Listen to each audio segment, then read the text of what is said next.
घर में शादी का माहौल था। हर तरफ लाइट्स, डीजे, डांस और लोगों की हंसी गूंज रही थी। मैं भी भाई की शादी में फुल एंजॉय कर रहा था। तभी मेरी नजर उस पर पड़ी। भाभी की छोटी बहन रिया, रेड लहंगा, खुले बाल और आंखों में एक अलग ही एटीट्यूड। उसने बस एक बार मुझे देखा और हल्का सा स्माइल किया।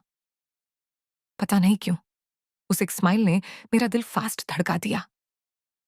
रिया वैसे तो सबसे हंसी मजाक कर रही थी, लेकिन जब भी मेरी तरफ देखती कुछ अलग फील होता था।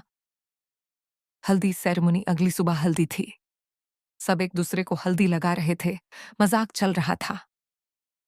मैं साइड में खड़ा फोन चला रहा था। तभी पीछे से किसी ने मेरे गाल पर हल्दी लगा दी। मैं पलटा। रिया हंसी रोकने की कोशिश कर रही थी। तुम बहुत सीरियस रहते हो, उसने टीज करते हुए कहा। मैंने भी हल्का सा स्माइल दिया और बोला, अब तुमने हल्दी लगा ही दी है तो बदला तो लेना पड़ेगा। उसके बाद हम दोनों एक दूसरे को हल्दी लगाते लगाते पूरा येलो हो गए।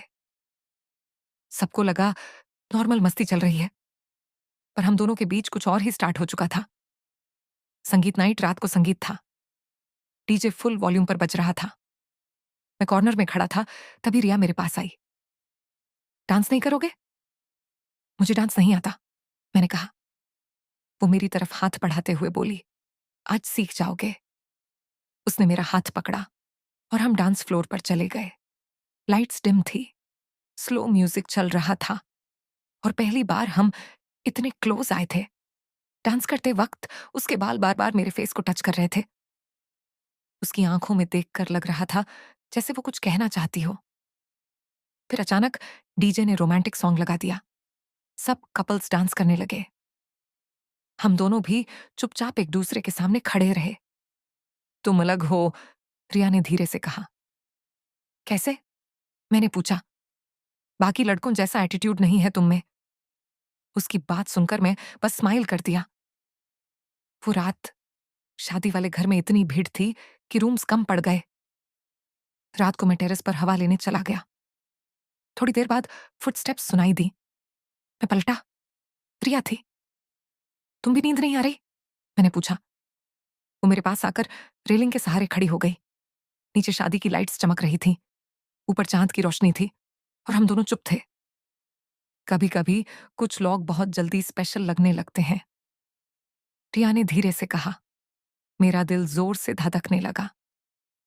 मुझे भी, मैंने हल्की आवाज में बोला। वो मेरी तरफ देखकर मुस्कुराई।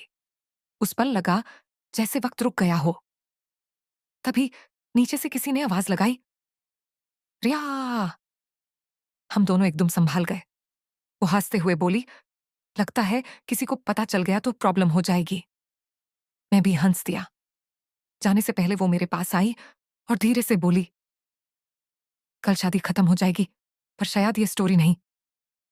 और फिर वो नीचे चली गई। अगला दिन शादी खत्म हो गई। सब लोग अपने घर जाने लगे। मैं पार्किंग में खड़ा था, तभी रिया मेरे पास आई।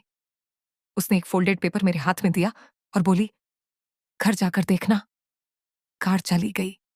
मैं चुपचाप पेपर खोलकर देखने लगा। उसमें लिखा था, शादी में सबको प्यार दिख गया, पर जो हमारे बीच हुआ किसी को पता नहीं चला। नीचे उसका नंबर लिखा था। उस दिन के बाद हमारी चैट्स स्टार्ट हुई और धीरे धीरे वो एक शादी वाली क्रश मेरी लाइफ की सबसे स्पेशल पर्सन बन गई।